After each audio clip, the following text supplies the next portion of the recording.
Go through the exam question by question. If you have any questions during it, please ask. And it's going to be a short lecture because it's a short exam, right? Short and simple.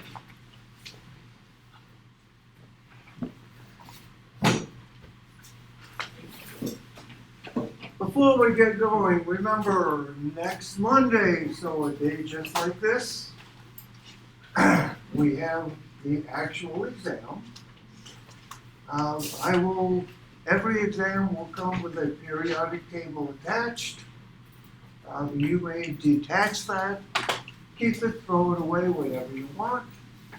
It'll basically look like this one. Make sure to bring your calculator. Now, they do have calculators here if you don't have one, but that's the day of the exam is a bad time to start to try to learn to use somebody else's calculator. So it's worth just getting one. Remember, the tutorials and the quiz must be done before we start the exam. They will go offline and be gone forever. Any questions? Also, this Wednesday, there is no actual lab. Lab number 5 is a nomenclature worksheet. It's on Blackboard. You need to print that, work it, hand it in the morning of the exam to get your credit for the lab. It's a nice review. Are we ready? All right, first question. We have a sample with a mass of 5.5 grams. Which of the following express that in milligrams? Okay. The given in this little problem is our 5.5 grams. The ratio we want to use is something that relates grams and milligrams. That's a factor of 1,000, isn't it? Milli means 10 to the minus 3. So there are 1,000 milligrams in every gram. The ratio we would use is something like this. 1,000 milligrams in 1 gram. We know that the units of our given, that's gram, have to be in the denominator. So, start off with our given, stick our ratio in, we set it up, we note that grams will cancel, that's good.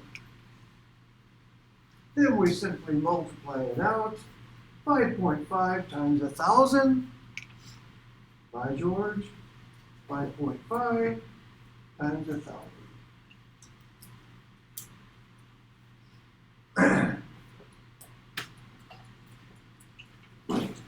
Any questions?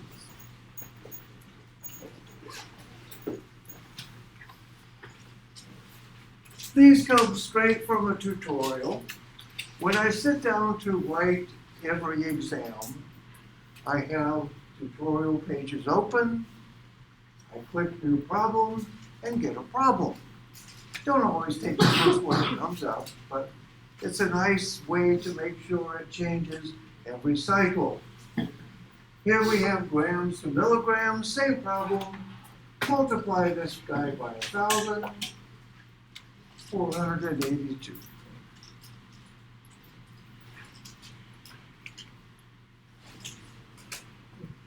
Now this looks very, very, very much like a tutorial problem, doesn't it? Because it is.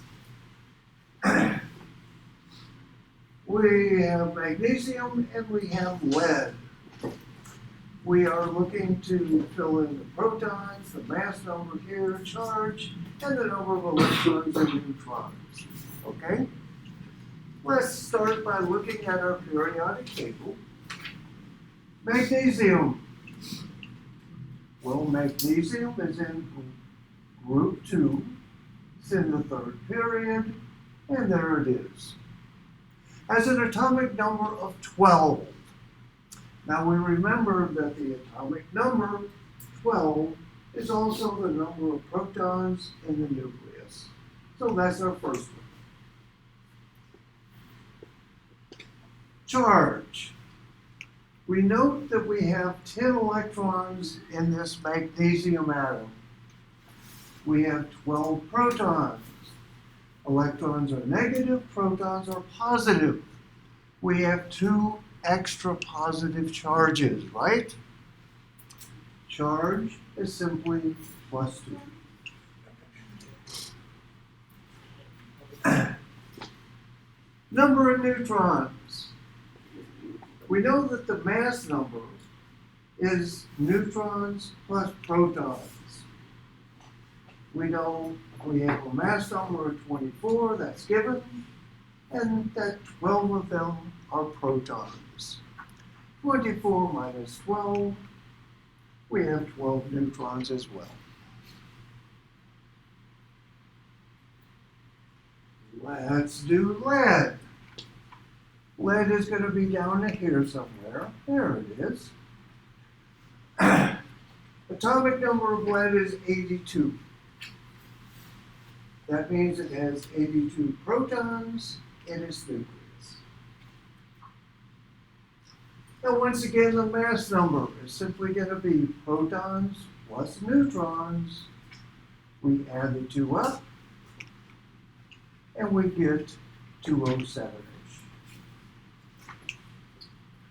Now we're told that this lead has a charge of plus 3.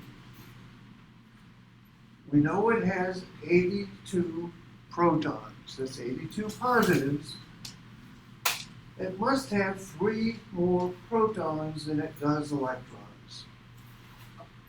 So, if we have 82, we will subtract our 3 and get 79, the number of electrons.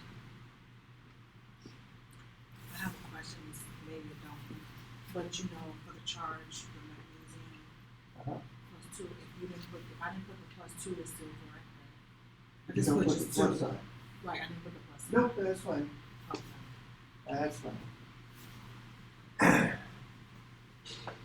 And of course, these come straight from the protons tutorial. Again, we would look at the periodic table. 82 protons. If we have 79 electrons, that gives us plus 3. And neutrons, we subtract those 2, and it would be 125. So again, that's where they come from.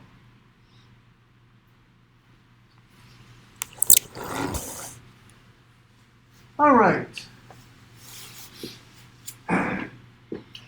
We are going to write the chemical formula for ammonium hydrogen carbonate. Now, ammonium. We recognize ammonium as being a polyatomic ion, the only cation, positively charged ion, that we have in our polyatomics right now. So, simple to remember, ammonium has a plus 1 charge, and it's NH4.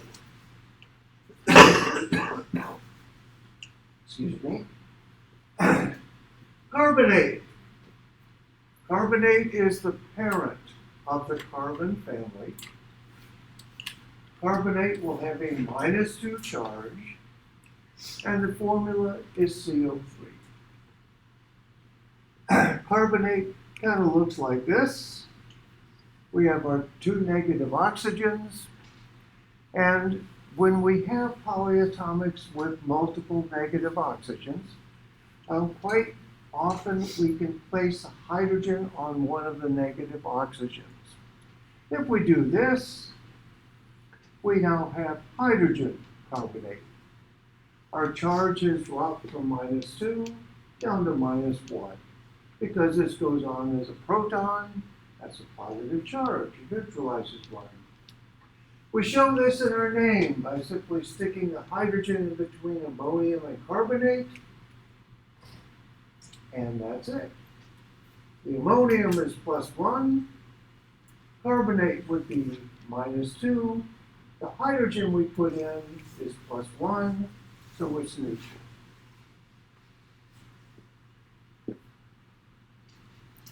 Everyone happy with that? Comes straight from the tutorial, names to formulas. Cesium phosphate. Phosphate is the parent of the phosphorus family. They're all -3. So this is PO4 -3. Cesium is a metal. It's over here in group 1, not a transition metal, so we don't need to worry about a charge. It will be +1.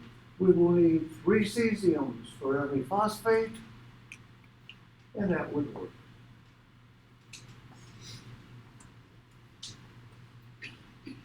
Are we good?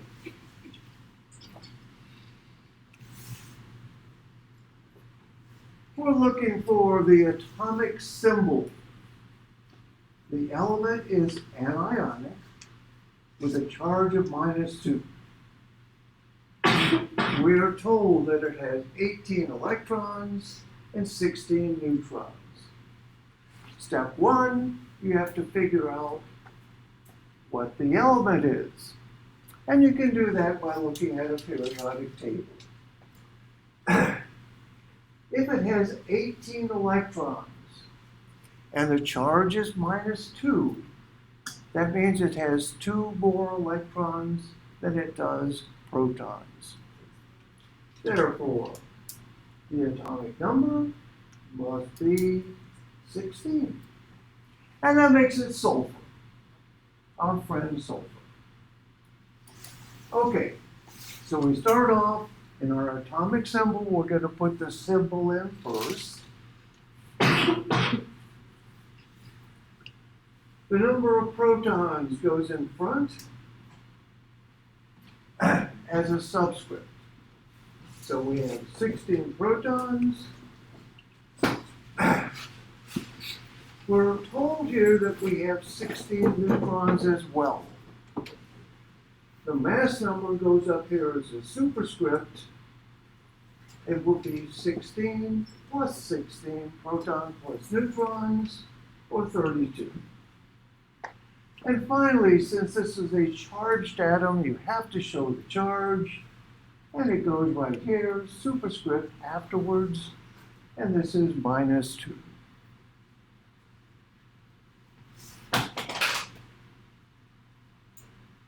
Any questions?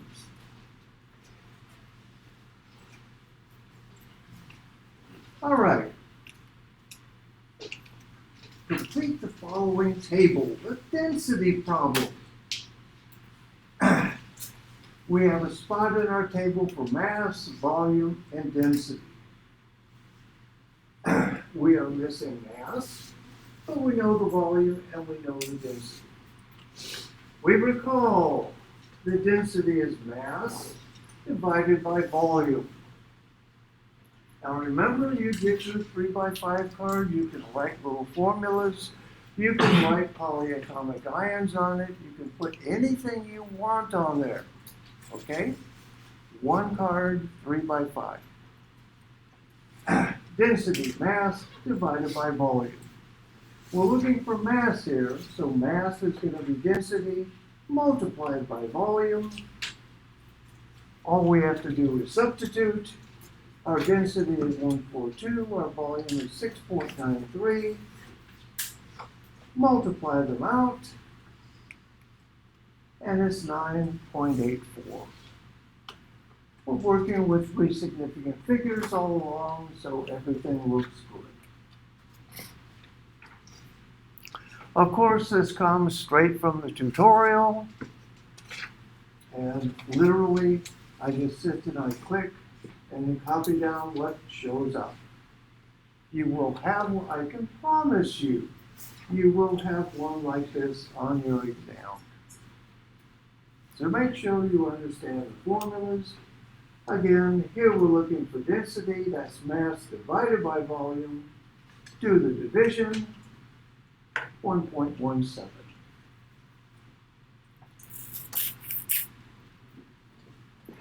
Any questions? All right. Number 7. See how quickly this goes? Isn't this fun? Which of the following combinations of names and formulas is incorrect? Well,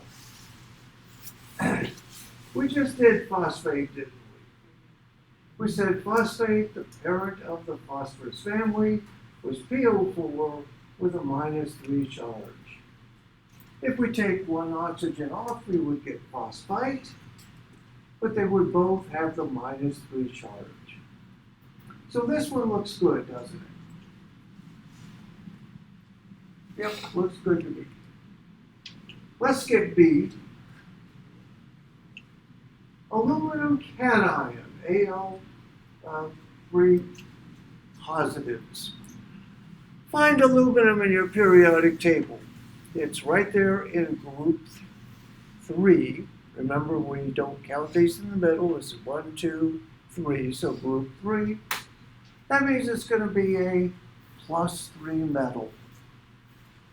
So aluminum cation +3. That looks good. Oxygen, again our periodic table, lives over here in group 6. Remember, groups 5, 6, 7 pick up electrons to get their octet. So oxygen will pick up 2 to become neon, and yeah, that looks right. The parent of our nitrogen family is nitrate.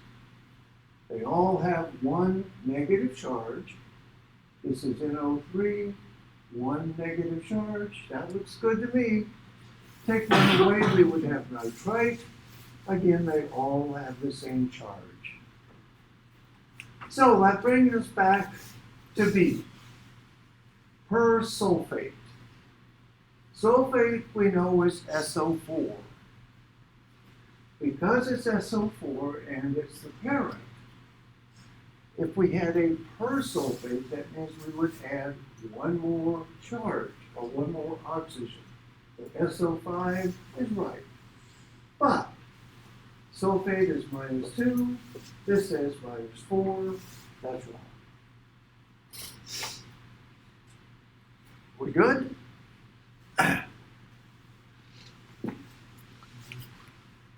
Here's a question that everyone's going to love. Number of significant figures in a number. Well, we look at that number and we say, okay, we have an 8 in the middle, got zeros on all sides, but most importantly, we have a decimal point. Now that tells us, the decimal point tells us that the leading zeros do not count, but the trailing zeros were all part of the measurement, and they are real. Therefore, those are gone. We simply have to count the 4, 1, 2, 3, 4, and that's our answer. Any questions? Remember also that if I give you a number in significant figures, all of the digits in the coefficient are significant, all of them. Okay. We have something with a formula of C4H8. This is its molar mass, 56.11. We're looking for the mass percentage of hydrogen. All right, we can do this. What we're going to do is look at this and write the mole ratio first. That's hydrogens per C4H8 molecule. Secondly, we're going to convert that to a mass ratio by multiplying 8 by 1.008, and this is 56. We will then multiply that fraction by 100, and get our percentage. So, here we go. There are 8 moles of hydrogen for every mole of C4H8. Number 1, each hydrogen weighs 1.008 grams per mole. So we do this. 8 times 1.008 grams per mole. This stuff weighs 56.11. We then punch these into our calculator. 8 times 1 divided by 56. And we get 0.1437177. Multiply that by 100 to get our percentage. And we are going to round this to how many significant figures? Looks to me like it's 4. So there's our multiplication. And there's our answer to 4 significant figures.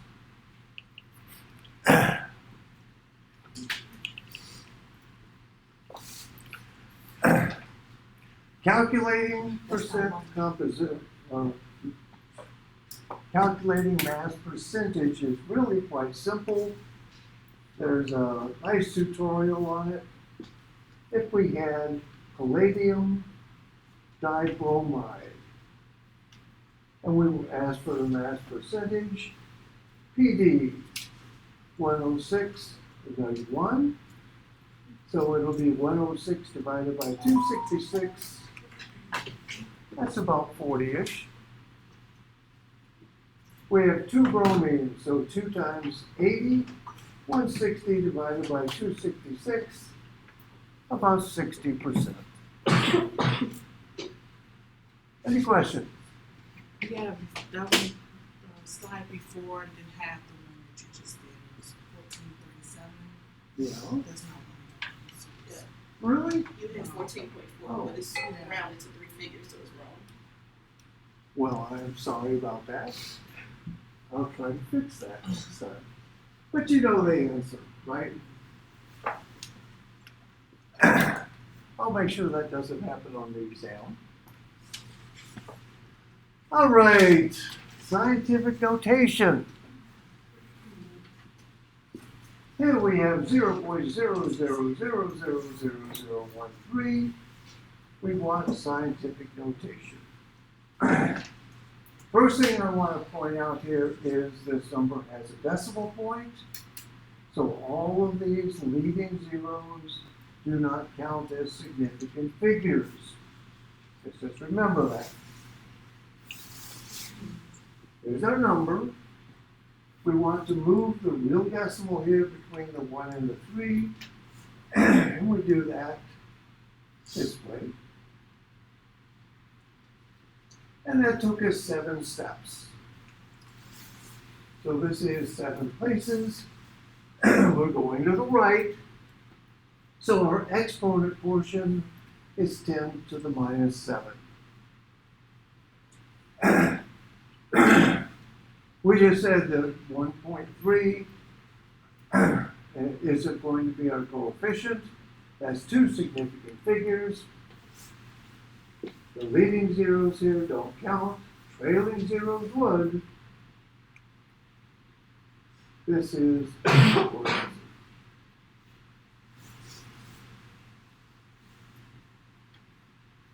and I hope that's on your sheet somewhere. Remember, tutorials are for practice. For this guy, we would move it 1, 2, 3, 4, 5, 6 places. 5.2 is our coefficient. Again, 2 significant figures. And 10 to the minus 6 is our coefficient. I'm sorry, our exponent. We're already on number 10. Electron configuration for carbon. First thing you do is look at your periodic table and find carbon.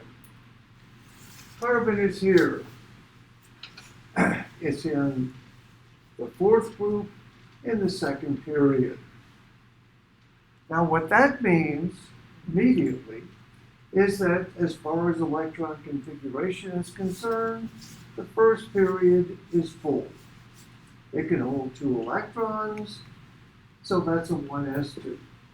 But everything is a 1s2, so that didn't really help you much. Secondly, we start filling in the second period by doing the s orbitals first. We have 1, 2 electrons in an s orbital. That's 2s2. So we eliminate the first one. This is our p block. So we're putting electrons now into p orbitals. We have 1, 2 electrons to put in there. So that's 2p2. So it's one of these two. This one shows electrons in the third period. Nope. They have no electrons. So this is the correct answer. It's a D.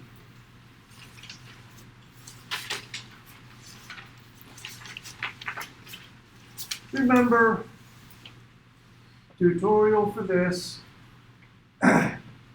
we're doing neon. Neon is also in the second period, so the first period is full. We have filled up these 2 electrons in the 2s. That's 2 more. We have 1, 2, 3, 4, 5, 6 electrons in the d orbitals, and they're paired up 2, 2, 2. And remember, if this was on Blackboard, for this one it's fine, but on Blackboard, you have to put in zeros for the ones that are missing. Any questions?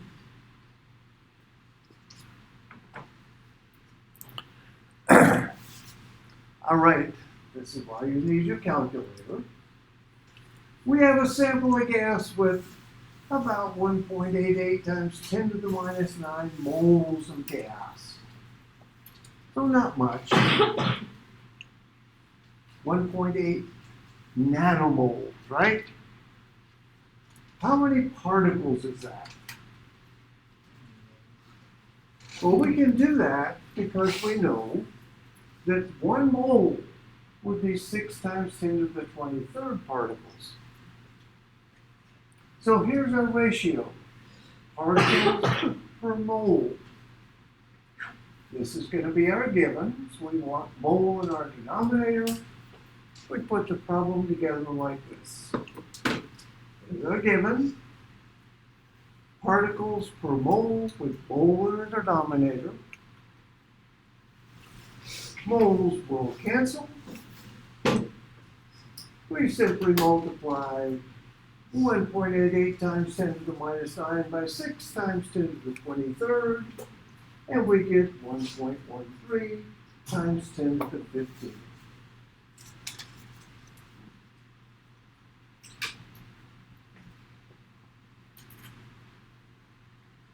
Any questions?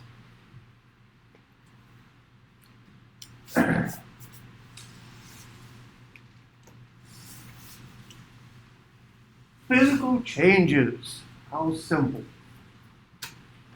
What is true regarding a physical change? Physical changes are always accompanied by a change in state. A rule of thumb is that if an answer says always, it's always wrong. It's a rule of thumb. No, you can have a change in state, but it's not required. Physical changes result in the formation of homogeneous mixtures. Well, that's silly. Homogeneous mixture is a solution. You can have lots of physical changes that don't wind up with solutions. Physical changes always produce new elements. Again, there's an always. That would be nice, but no, that doesn't happen. The only way you can make new elements is through radioactive decay. But that's chapter 11. So that's wrong. Obviously not A plus C. This is an example of the dreaded none of the above.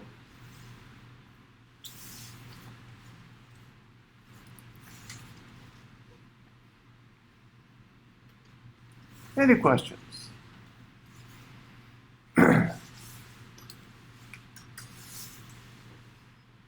Which of the following expressions are true? Molar mass over mass is moles. Molar mass times mass is moles. Mass over moles is molar mass, or none. Well, we can remember several things, and you have a card, you can even write them down. Mass over molar mass is one that I suggested that you remember as moles. You could also just do the definition of mass divided by moles is molar mass. Whatever. Just put something on your card. Molar mass over mass is moles. Nope, it's the other way around, isn't it? That's upside down. So that's wrong. Molar mass times mass. Would that give us moles? No. Molar mass times moles gives mass. So that's wrong. This guy, mass over moles is molar mass. Yep, that's our definition of a molar mass. The mass of a substance divided by the number of moles gives us molar mass.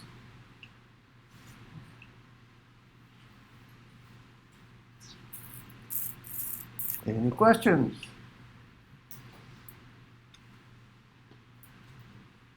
P2O5. P is what? It's not potassium. It's phosphorus, right? Phosphorus and oxygen.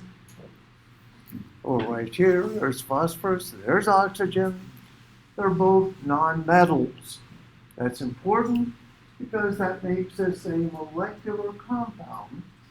And because it's molecular, we need multipliers.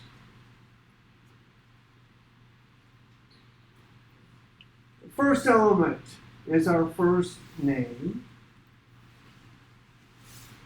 There are two phosphorus, so that's going to be a di. Our second element, we have 5 of them. That's a pent.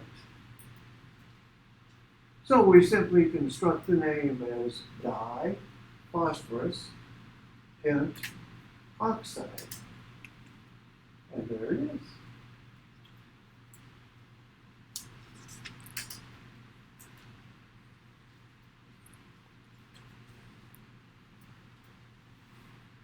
And of course, these came straight from the tutorial.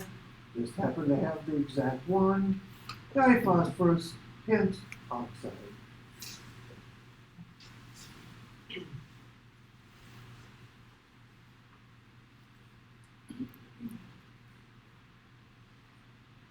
Okay. Moles. We are given a mass. We are given a molar mass. And in the blank here, you put in the number of moles. This is really simple because this is one that we always remember. Mass divided by molar mass is a simple way to always get moles. So all we have to do here, divide our mass by our molar mass. We have 0.921 moles.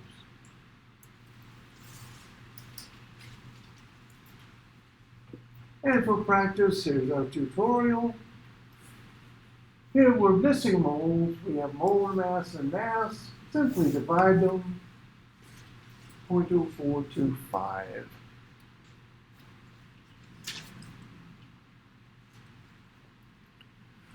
Okay, the excitement for the day is, on the exam, you get to do a Lewis structure. Okay? Remember, there are 2 ways to do the Lewis structure. One is by inspection. That's the way I do it. Easy for me. and the other is by the rules. You can use either one, they both work perfectly.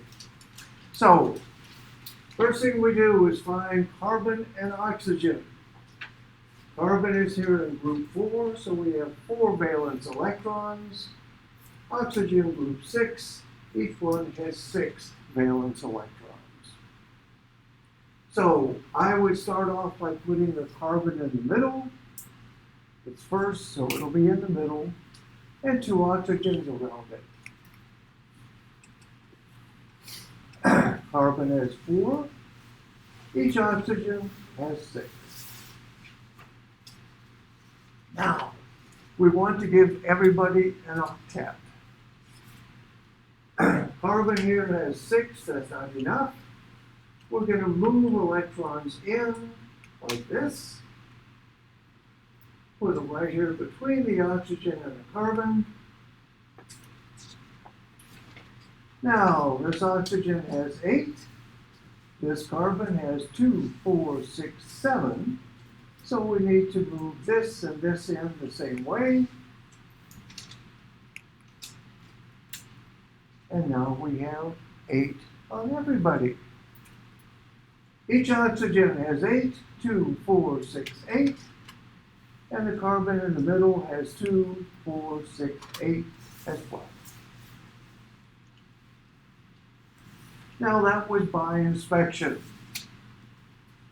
Let's go ahead and do it using the rules. Rule 1. Count the valence electrons and the hydrogens. Don't have hydrogens, easy to count. Valence electrons, we have 4 and we have 12. 4 plus 12. Group 4, group 6, so we have 2 of these, that's 12. So we have 16 electrons, no hydrogens. Okay? Next, we are going to attach the other atoms to the carbon as a central atom, and we're going to give each oxygen an octet of electrons. That would do it. Each oxygen is 2, 4, 6, 8. Now, if there's any electrons left over, we would put them on the central atom. There aren't. We had 16, we just used 16. Therefore, we're going to make double or triple bonds to give the central atom an octet. We can do that very simply by moving a pair in here, moving a pair in here. Now everybody has 8. Again, 2, 4, 6, 8 on the carbon, 2, 4, 6, 8 on each oxygen. Any questions?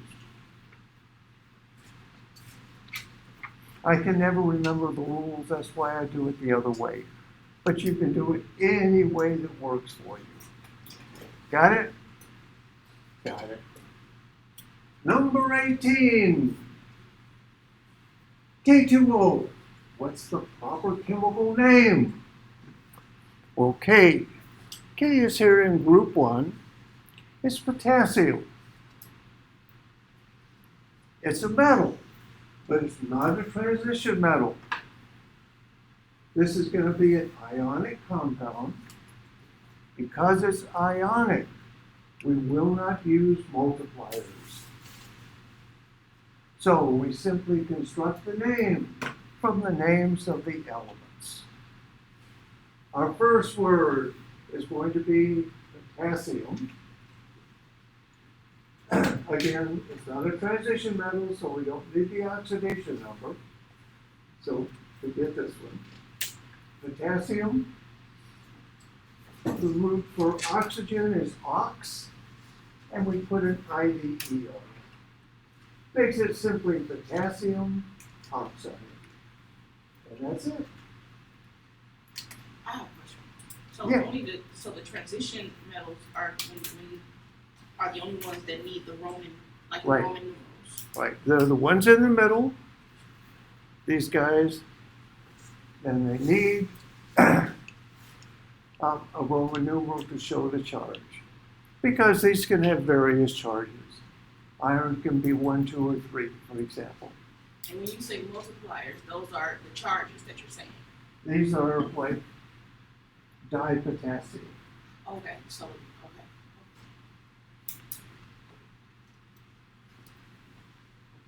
CS. Cesium, group 1 metal, ionic compound, no multipliers.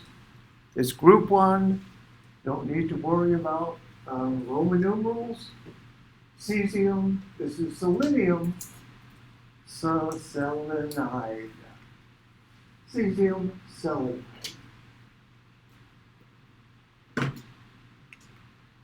Sorry, one more question. For this periodic table, we need to know the elements. We need to know like all the names. Not all of them, just the ones I know.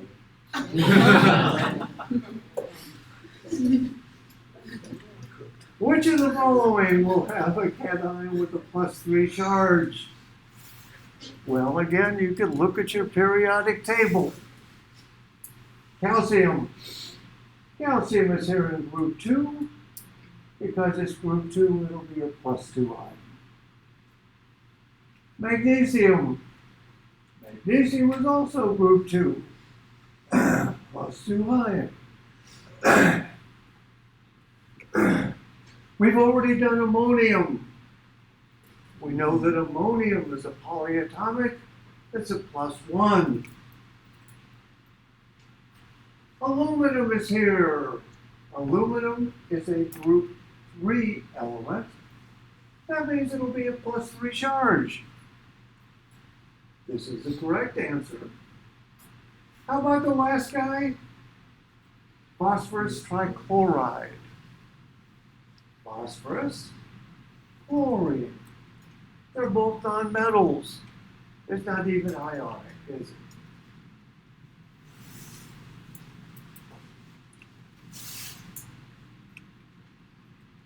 And number 20. How many moles is 42.53 grams of copper?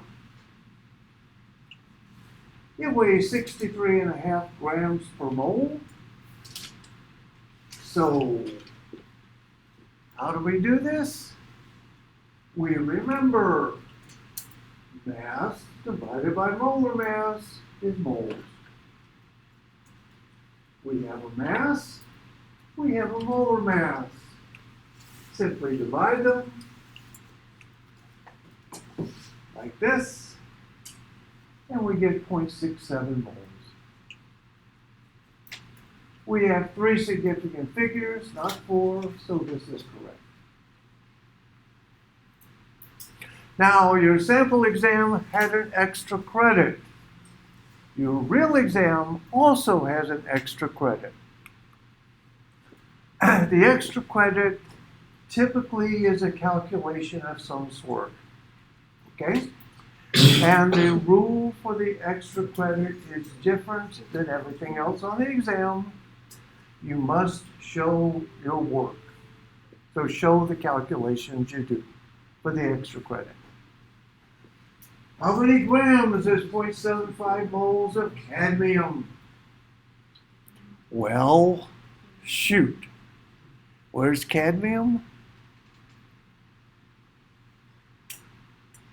See, I don't know where it is. There it is. Okay, it's a transition metal, but we don't care. We remember molar mass is mass divided by moles. That's our definition, right? We are looking for mass here. So mass is going to be molar mass multiplied by moles. We simply substitute in. We have 0.75 moles.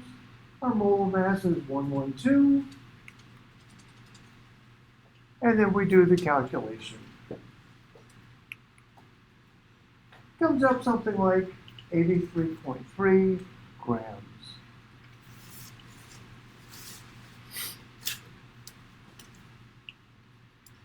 on the exam. In order to get full credit, you would at least have to show this equation and then the answer. Got it? I think it's 4.3. Again, this is mole mass conversions.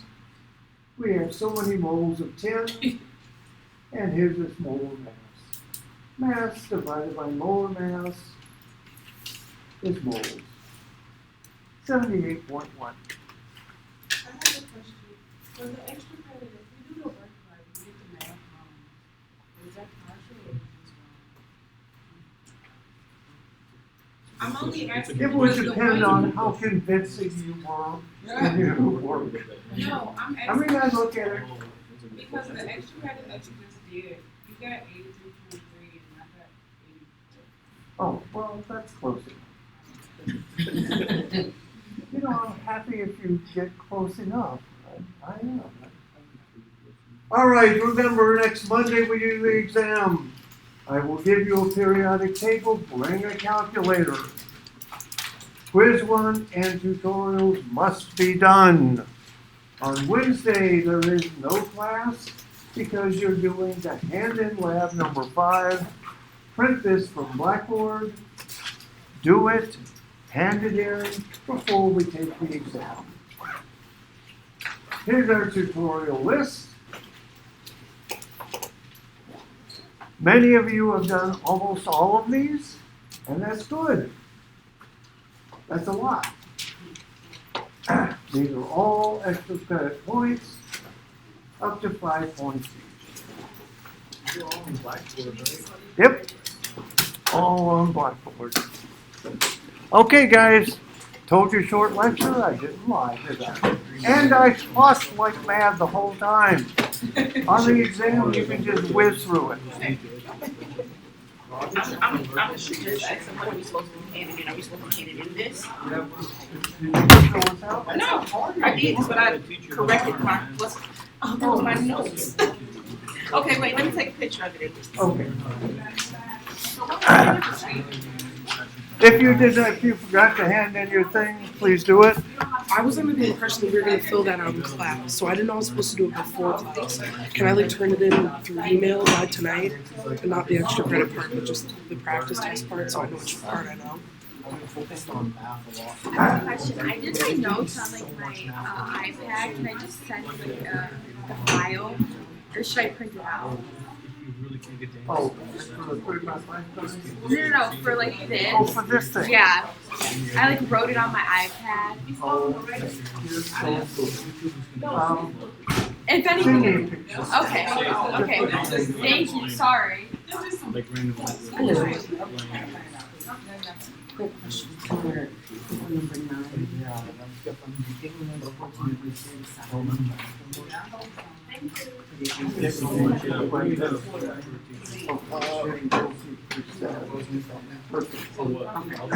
This has too many. I see, okay. So, okay. Okay, so I just wanna make sure, so I need to finish the tutorials, turn and do the quiz that's on there.